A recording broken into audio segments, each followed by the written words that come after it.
view is that let's have a retrospective process of unpacking the different activities and processes that preceded the conclusion of that kind of transaction. Nicholas, okay. Well, I'm not so sure I should be making a comment on this, given that some of the people involved here are my clients. But suffice it to say the following: that the Basajabalava debacle, if I call it that, goes to show, speaks to two things. It speaks to, because all of this happened when the city was still being ruled by, governed by opposition-leaning people like Sebagala, who is now in the NRM actually. It speaks to the opposition-led corruption in KCC, now KCCA, and a very astute businessman playing that to then, fleece the central government and people of Uganda of billions of shillings.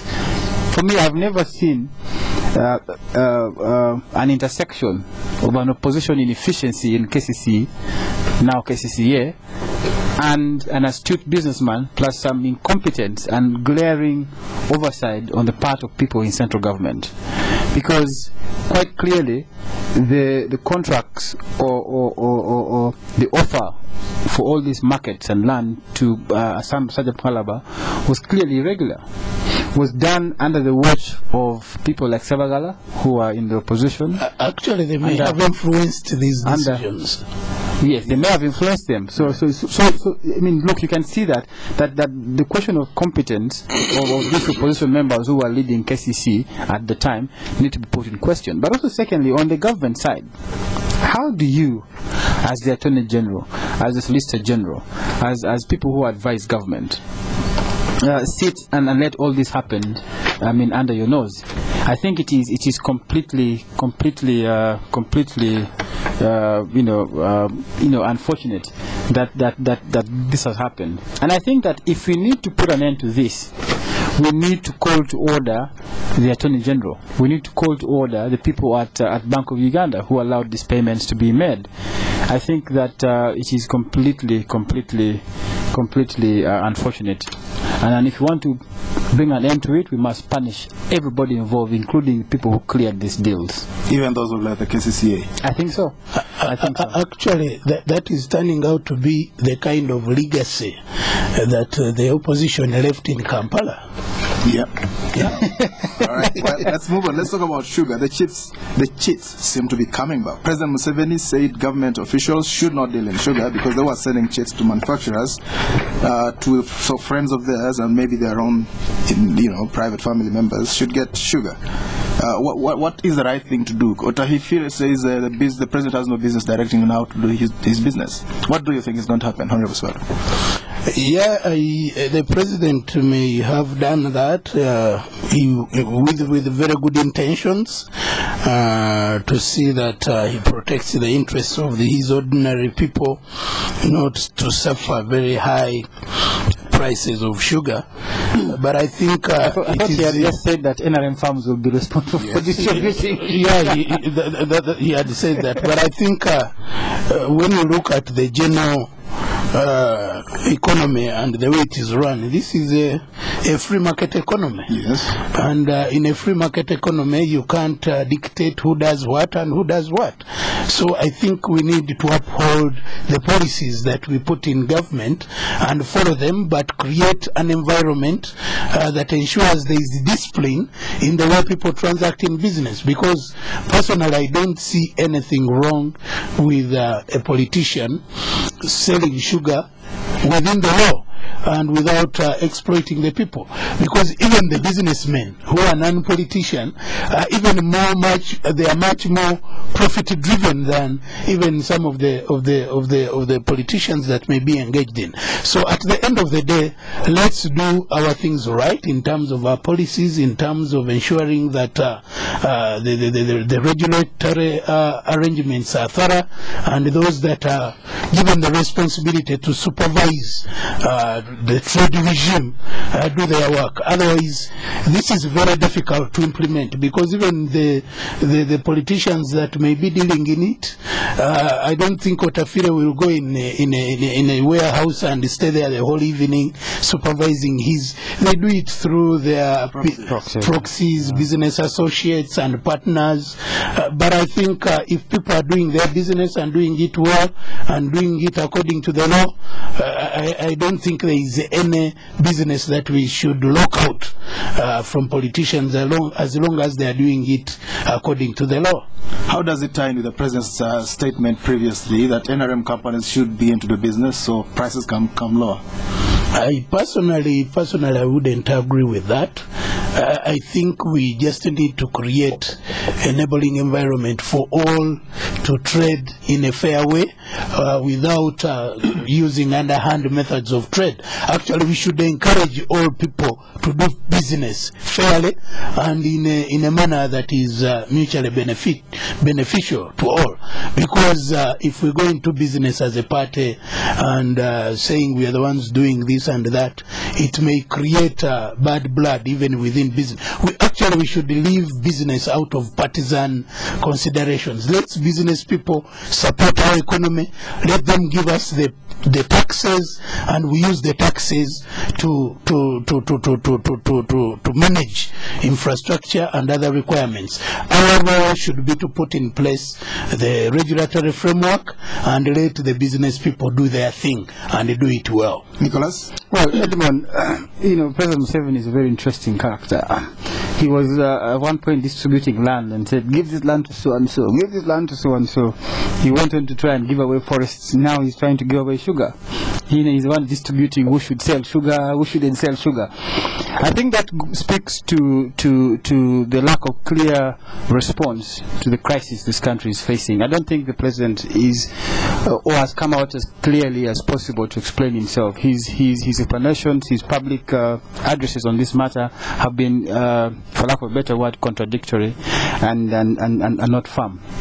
I think that the government needs to take a position on this and have a firm response to the sugar crisis and avoid these uncoordinated, seemingly not thought out proposals, because it portrays the government in very, very bad light. I mean, you can't have a head of state today saying that the party companies, as if parties own companies, will be the ones to distribute sugar. And the next day, he is busy telling people that you can't deal in this, you can't deal in that. I think that's unfortunate.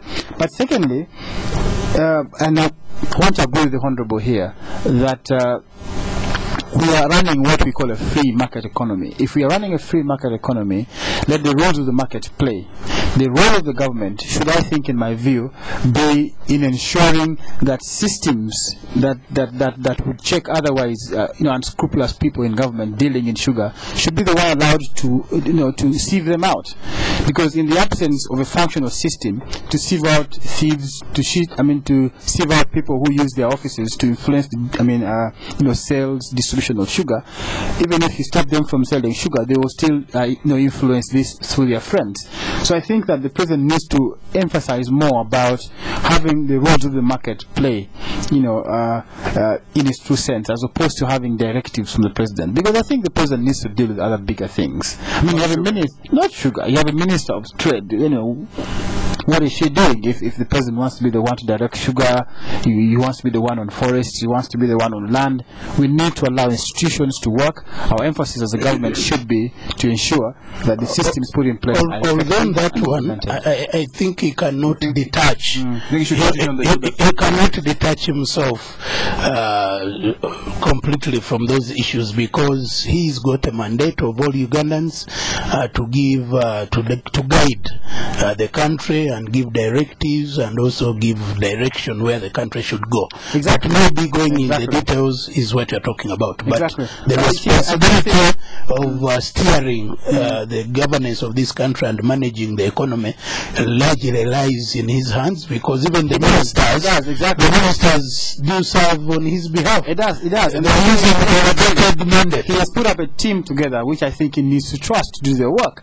Because then why do you have a minister for trade? Why do you have a minister for industries if the president is going to be the one to actually direct and control that ministry. But you see, when I'm the overall, I'm at liberty to comment at any time. Although for you may need clearance at some times. All right, Nicholas, very briefly. Of course, this falls back to the shortage of sugar. We still, how did you get here, and how can we get out of it? Well, the simple truth is, and I've argued this before, that in my view, I think a large part of the sugar crisis has been artificial. It's been a ploy, in my view, to reignite the debate about Mabira and land giveaways in a Moro district. And as you see, this has come to pass. You've seen it. You've seen it. Secondly, I also think that besides just the conspiracy theory that I advance, I think also that there's been, don't you think it would be good for the listeners for you to qualify that theory, because leaving it hanging may not be fair to the listeners? Well, let me just clarify. I mean, you have sugar shortage, okay? And then you have debates that follow is about the giveaway of Mabira Forest. You have debates that come along is the one of a Moro district. The suspicion that these places have always been a target of this business mogul has been hanging around. And the moment you then have a slight shortage, which is unprecedented, there's no single reason to explain the current shortage, right, except the fact that all these guys are not producing sugar. What about Southern Sudan and Eastern DRC? Those are serious. Let me tell you, the most bases of Ugandan products. There are other commodities that have shortages. I come from Gulu. I can tell you, the most lucrative time in the business in Southern Sudan was not last year, was not this year. Right. It was a long time ago.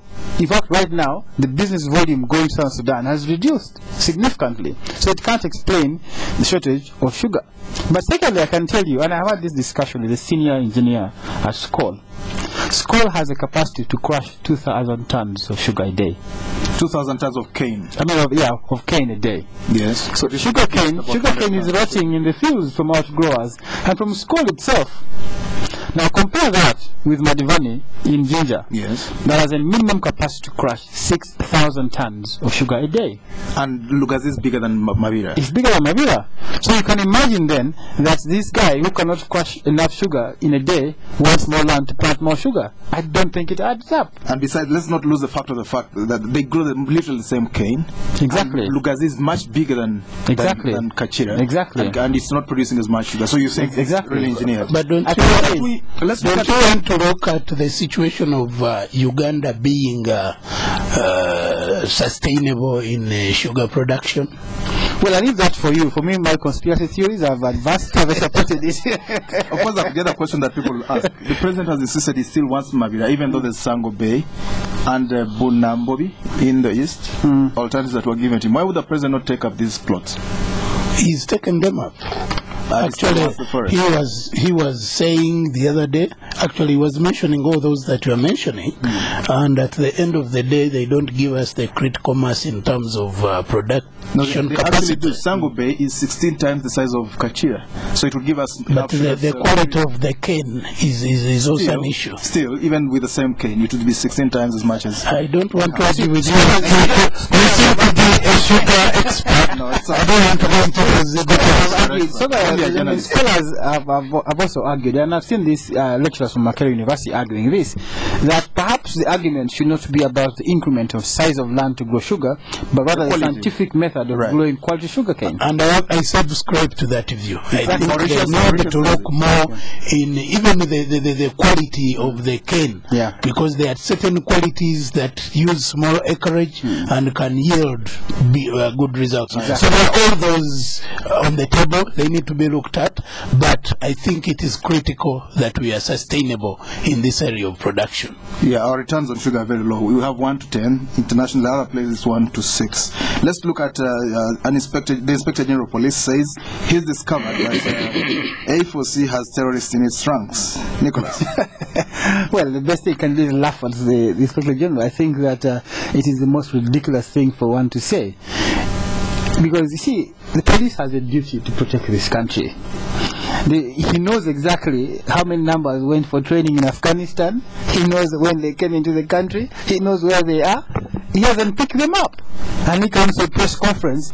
And I think it is important for the police to confine itself to policing duties and leave the discussions on politics to politicians. Do you think they're coming into politics? I do think that in many ways and many times the police has descended into the arena of politics and began to discuss, the merits of a political decision or, a move like a demonstration, begin to regulate content. I think that's left for politicians. The police must restrict itself to issues of policing. And Kale Kaihura owes this country an obligation to arrest these terrorists he claims were trained by FOC, if at all they are there. Now, I don't think there's anyone who has been trained in Afghanistan in practice of terrorism. I don't think the FOC in its right mind would need to train people in terrorism to come and do walk to work in this town. I do think that Afande Kale Kaihura, quite admittedly, is actually just using scare tactics to try and stifle the FOC plant, which is unfortunate. Honorable Sebalu. Yeah, and you see the thing is, just before I just leave the microphone, they failed to arrest Kajubi. Kajubi. Yes. How can the police of Uganda fail to arrest Kajubi? And yet they know precisely the number of FOC activists who went for training when they came back in the country. It's completely false. I just want to take it from a different perspective, in that on matters of security, I wouldn't even put it that my friend doesn't do this or doesn't do that. I could use terms like unlikely. I can't come with certainty if you're not with someone all the time. But it looks fishy. No, I'm developing my point.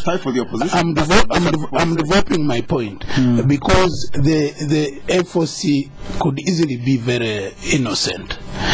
But you see, some criminals always use what one would consider very, very innocent kind of setting. So someone can ride on that.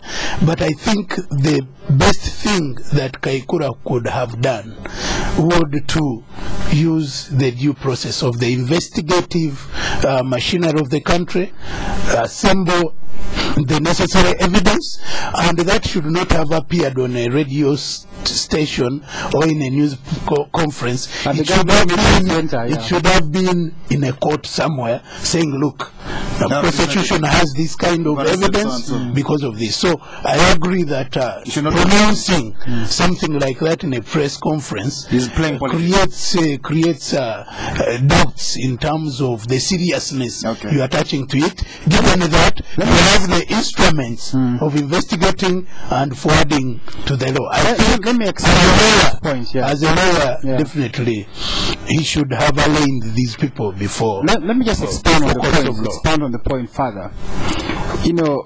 And you see, if many cases get dismissed from court, people get frustrated about the court process. But court has a standard, and this standard, because basically the prosecution of a criminal begins from investigation. Yes. If you have a hopeless investigation process, you're never going to get convictions in a court of law. And I think that many times the police has been guilty of this. I tell you why. The police will arrest a suspect and parade them before the media and say, these are thieves, we got them with guns, they're thieves. But in terms of investigation, the public display of suspects, first of all, abuses their own right. To presumption of guilt. I mean of innocence. Secondly, it distorts the chain of investigation. And if these things then end up in court, you then have a completely weak case, and these guys end up being acquitted. Not because they're innocent, I think because the investigation process has been completely botched, and the IGP is championing this. I mean, you have suspects displayed in the media. You have suspects who are declared guilty before they have gone to court. I think this is wrong, and it should stop. But there's also a different angle to this, because in the best interest of security, then you wouldn't come to alert these people so that they even run away. I think the best thing would be investigate them, hold them, and then arraign them. Because otherwise, if I were one of those trained somewhere and you are already mentioning, I would then go low. So even then, I think police, I trust they are doing a good job, but maybe there are areas where they take certain things lightly, and this may be one of them. All right. let's talk about the Ocampo 6. That's, of course, in Kenya. The Kenyan case at the ICC, the International Criminal Court. Former president's son, Uhuru Kenyatta, appeared in court, and he's accusing. He says the prime minister should be held responsible for the crimes because he failed to agree with the results that were announced. How do you see this playing, Honorable Sebalu? My personal views on the Ocampo 6, I've been following it quite a bit. I followed the first group, I've followed a bit of this, although not so much in detail, but the kind of evidence I saw being adduced in the first group, most of it appeared to be suspect. They were witnesses who are really not credible in my view, in the manner they were presenting themselves, in the manner they were contradicting even the prosecution itself. And so I think this is something that came up, and Ocampo had to prove a point that is actually working. It was a rushed kind of activity. He even may have landed on people who want to trade information, because those people are there who can position themselves as though they are witnesses. They fly to The Hague and they get good money. But because when you could hear some of them, and the defense, in my view, witnesses are not normally paid, actually. Pardon? They are not normally paid. They are facilitated but not paid. No. But you see, I'm telling you, you are talking some of these systems and how the global system works. Definitely, they are not going to be paid in the open. But even the level of facilitation varies. Right. Because if one is facilitating you with an allowance of, say, $3,000 a day, that is more than a payment in my view. Even the witness protection system allows for relocation. For relocation and all this. Right. So there are people who may find life hard, and that could be a windfall to them to make it quick. Because some of them actually proved that they were not credible, they were not even consistent in their submissions. Right. And it brings me to the whole issue of the way Ocampo rushes when it comes to African issues, and he even ends up doing a bad job. And when it comes, because like for instance, what is happening in Libya with the view of some of the activities of these NTC? No, this group, the NATO. Some of the activities of NATO really would warrant Ocampo to hang some of those people, or even to raise, but I've not heard him raise even any issue of the way these people are conducting, whether some of their activities qualify to be crimes against humanity. But he rushes here, comes up with easy stuff, and some of it is not credible. Edmond, I support the cause for justice, that anybody who has committed gross violations of human rights must be arraigned before the court of law, and if found guilty, must be punished. But I think that the ICC's biggest undoing has been the personality of the prosecutor. Yes. Many of you may not know, but the prosecutor has lost several pre-trial hearings before the ICC. Right. Because of the manner in which he has conducted investigations, because of the manner in which he has actually conducted himself as well before the court. He's been very discourteous. He's been very forceful, even when he has no legal basis for bringing a case before the court.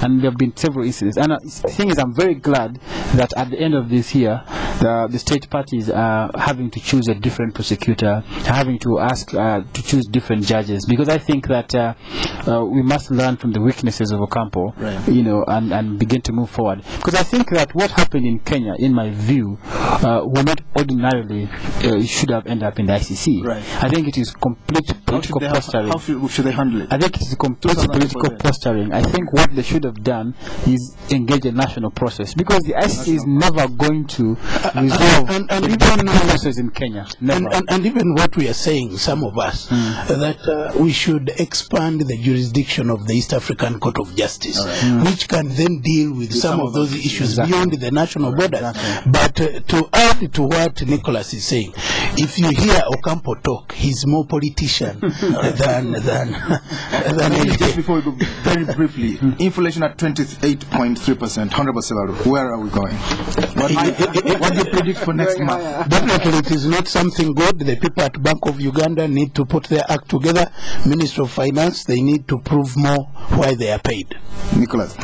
in the absence of a consistent and well thought out process to address these problems, it is always going to get worse. To address which, the inflation or the economy? The inflation and the economic problems in this country. It is going to go worse. Thank you very much, our guest, Honorable Mike Sebalu, Ugandan representative to the East African Legislative Assembly, also a member of the NRM NEC, Mr. Nicholas Opiyo, legal consultant at AKIJUL. Thank you for tuning in. I've been your host, Edmond. Kizito Spectrum will be back on Monday. Up next, though, is the news in English. Life is like a race. Richard, switch us on